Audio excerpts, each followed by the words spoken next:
نحمده ونصلي على رسوله الكريم اما بعد فاعوذ بالله من الشیطان الرجیم بسم اللہ الرحمن الرحیم۔ تو جب تک تزکیہ نہ ہوا ہو نفس کا، قلب کا اور عقل کا، جب تک عمل ممکن نہیں ہوتا، نفس و شیطان جیت جاتے ہیں۔ تو اب جب ہم نے یہ دیکھ لیا کہ قرآن شریف کے الفاظ کی تعلیم کے بعد سب سے پہلی چیز اللہ تعالیٰ نے تزکیہ ذکر کی ہے، تو دیکھیں سے کتنی امپورٹنس ہے۔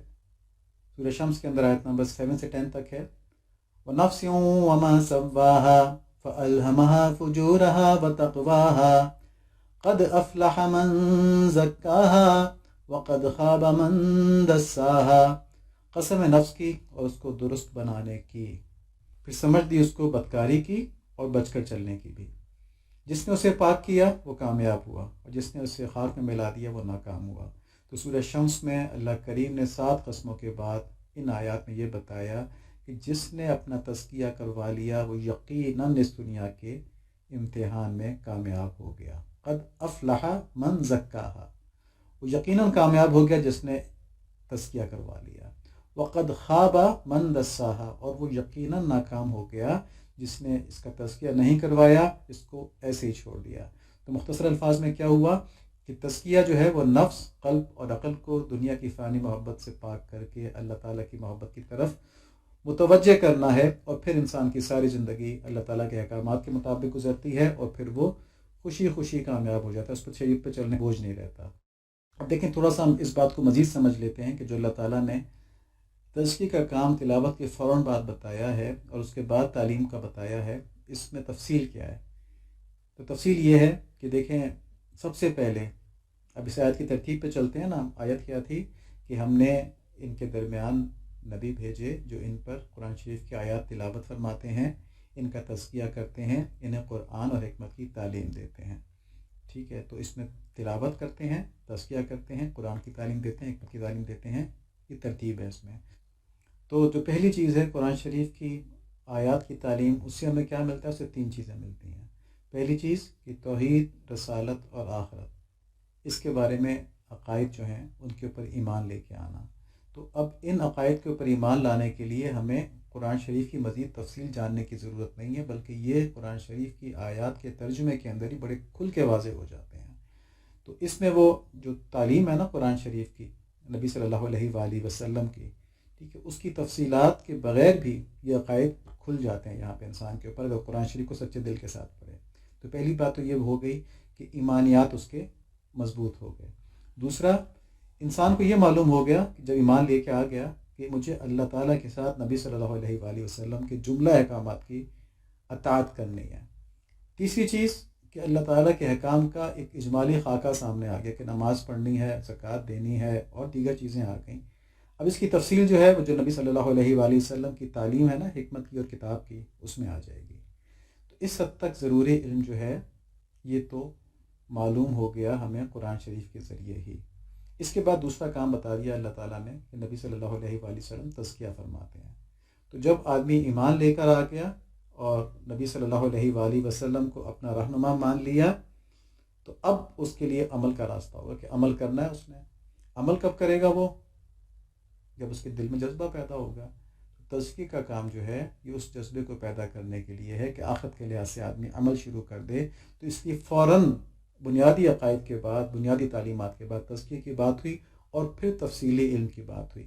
اب یہاں پر ایک بہت سمجھنے کی بات ہے، ہم سب کا پریکٹیکل ایکسپیرینس بھی ہے کہ اگر علم ہو مگر نفس اور قلب خراب ہوں، تو علم تو صرف عقل کے اوپر اثر کرتا ہے نا، تو عقل تمام تر علم رکھنے کے باوجود انسان کو غلط چیز پر عمل کرنے سے نہیں روک پاتی۔ دین تو بہت بڑی چیز ہے نا، دنیا کے نقصان سے بھی نہیں روک پاتی۔ وہی والی مثال کہ شوگر پیشنٹ شوگر کھا لیتا ہے، تو دین تو بہت دور کی چیز ہے، شوگر کا اثر تو فوراً آ رہا ہوتا ہے نا، دین کا آخرت میں آئے گا۔ تو اس سے یہ ثابت ہوا کہ تزکیہ علم حاصل کرنے سے زیادہ ضروری ہے، پہلی پرائرٹی میں آئے گا۔ تو ہمیں یہی دکھایا گیا نا ان آیات کے اندر کہ علم سے پہلے تزکیہ کا ذکر کیا گیا ہے، تو یہ قرآن شریف سے دلیل آ گئی ہے۔ اور اس میں اب یہ سوال بھی کر سکتا ہے کہ جی پھر کیا مطلب ہے، علم جو ہے وہ امپورٹنٹ نہیں ہے، تزکیہ امپورٹنٹ ہے خالی؟ تو یہ بات نہیں ہے، بلکہ بات یہ ہے کہ جس کا تزکیہ ہوا ہوتا ہے وہ علم خود ہی حاصل کر لیتا ہے۔ مطلب وہ پھر اس کے دل میں جذبہ ہوتا ہے اللہ تعالیٰ کو راضی کرنے کا، تو وہ پھر علماء کے پاس جاتا ہے، ان سے پوچھتا ہے کہ حلال کیا ہے، حرام کیا ہے، اس کام کو کس طرح کرنا ہے، میں نے یہ غلطی کر دی، اس سے کیا تدارک ہے، ٹھیک ہے، کس کام کو میں بغیر غلطی کر سکتا ہوں، اس طرح کی باتیں علماء سے پوچھ لیتا ہے۔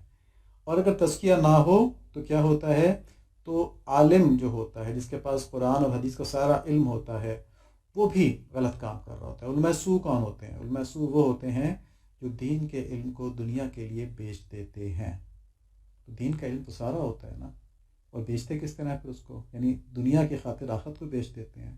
یہ تزکیہ نہ ہونے کی وجہ سے ہوتا ہے۔ تو اس سے تزکیہ کا پتہ چلتا ہے کتنا امپورٹنٹ کام ہے یہ۔ ہمارے آج کے لیکچر کا مین فوکس یہ ہے کہ جو اہم ترین کام ہے انسان کی زندگی میں تزکیہ، اس سے آج کل لوگ بہت زیادہ غیر مانوس ہو گئے ہیں۔ اس کی تفصیل انشاءاللہ ہم اگلے لیکچر میں بتائیں گے، لیکن ابھی تک ہم نے یہ دیکھا کہ انسان کے اعمال اس کی 4 صلاحیتوں کے کلیکٹیو انفلوئنس کے تحت ہوتے ہیں، اور تزکیہ ان 4 صلاحیتوں کو شریعت پر عمل کرنے کے قابل بنانے کا نام ہے۔ تو اللہ تعالیٰ نے انسان کی ہدایت کے لیے دین کے تمام شعبوں کی حفاظت کا انتظام فرمایا۔ دین کے شعبے کہاں سے جاری ہوتے ہیں؟ نبی صلی اللہ علیہ وآلہ وسلم کے کاموں سے جاری ہوتے ہیں۔ اور ان کی حفاظت کا انتظام کیوں ضروری ہے؟ کیونکہ دین جو ہے، ہمارا دین اسلام جو ہے، یہ اب تمام وقتوں کے لیے، تمام انسانوں کے لیے، یعنی قیامت تک جو بھی انسان آئے گا، جہاں پر بھی آئے گا، جن بھی حالات میں آئے گا، اس کے لیے یہی شریعت ہے، یہی دین اسلام ہے۔ تو اس کی حفاظت ضروری تھی۔ اگر اس کی حفاظت نہ ہو تو پھر حساب کتاب ہی نہیں ہو سکتا، کیونکہ اللہ تعالیٰ عدل کرنے والے ہیں۔ جب ہدایت کا نظام ہی نہیں ہوگا تو پھر حساب کتاب کیسے ہوگا؟ تو دیکھیں ان شعبوں کی کس طرح حفاظت ہوئی۔ قرآن شریف کے الفاظ کی حفاظت قرأت کرنے والوں نے لی اور حفظ کرنے والوں نے لی، تو اس سے حفظ کے اور قرأت کے شعبے بنے۔ اب دیکھتے ہیں قاری حضرات اور حفاظ جو ہیں یہ کس طرح سیکھتے ہیں۔ کہ نبی صلی اللہ علیہ وآلہ وسلم کے دور میں بھی اسی طرح حفظ ہوتا تھا کہ بچے لائن سے بیٹھے ہوتے تھے، ایک ترتیب چلتی تھی، منزل ہوتی تھی، سبقی ہوتی تھی۔ یہ سب چیزیں بعد میں بنی ہیں نا۔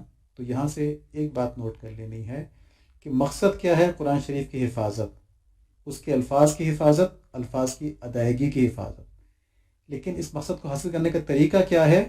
کہ اب مدارس کے اندر بچے بیٹھے ہوتے ہیں لائن سے، وہ سبقی سنا رہے ہوتے ہیں، وہ منزل سنا رہے ہوتے ہیں، دہرائی کر رہے ہوتے ہیں۔ نبی صلی اللہ علیہ وآلہ وسلم کے دور میں یہ ترتیب نہیں تھی، یہ بعد کے دور میں آئی ہے۔ لیکن یہ صرف ایک طریقے کا ڈفرینس ہے۔ جیسے اس زمانے میں بخار اتارنے کا علاج کسی اور طرح ہوتا تھا، اس زمانے میں پیراسیٹامول کھا لیتے ہیں۔ اس زمانے میں نہانے کے لیے صابن موجود نہیں تھے، اب ہم شیمپو بھی استعمال کرتے ہیں۔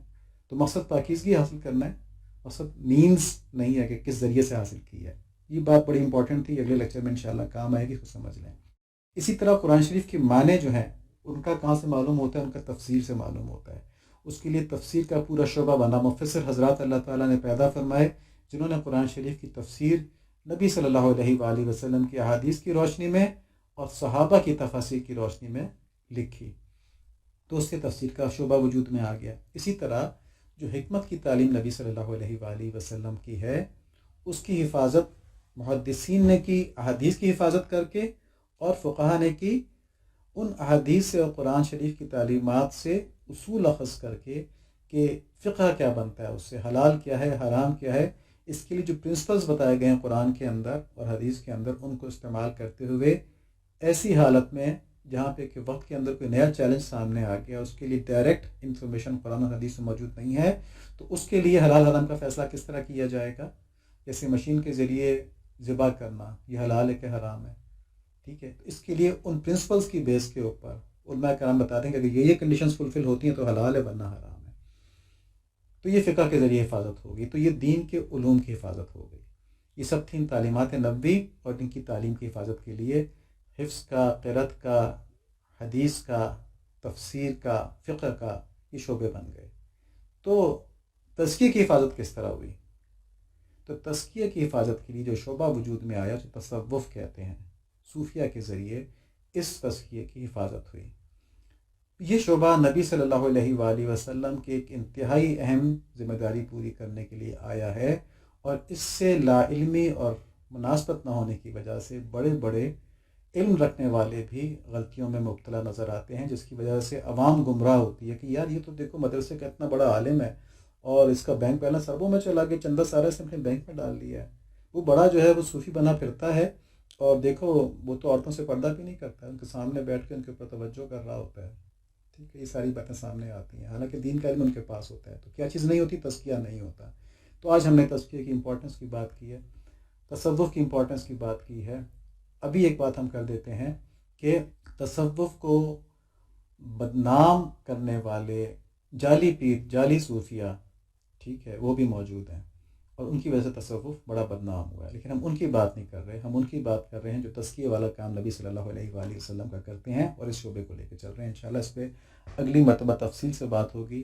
اللہ کریم سے ہماری بڑی دل سے دعا ہے کہ اللہ تعالی ہم سب کو نبی صلی اللہ علیہ وآلہ وسلم کی تعلیمات سے بھی مستفید فرمائیں، اور نبی صلی اللہ علیہ وآلہ وسلم کے تزکیے والے کام سے بھی ہمارے قلوب کو، ہمارے نفس کو، ہماری روح کو، ہماری عقلوں کو منور فرما دیں۔ اللہم آمین۔ اللہم صلی علی سیدنا مولانا محمد النبی الأمی وعلی آلہ وصحبہ وبارک وسلم تسلیما کثیرا کثیرا۔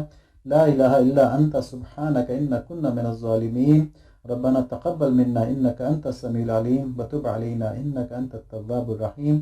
آمین بحرمت النبی الکریم علیہ وعلی آلہ الصلاۃ والتسلیم۔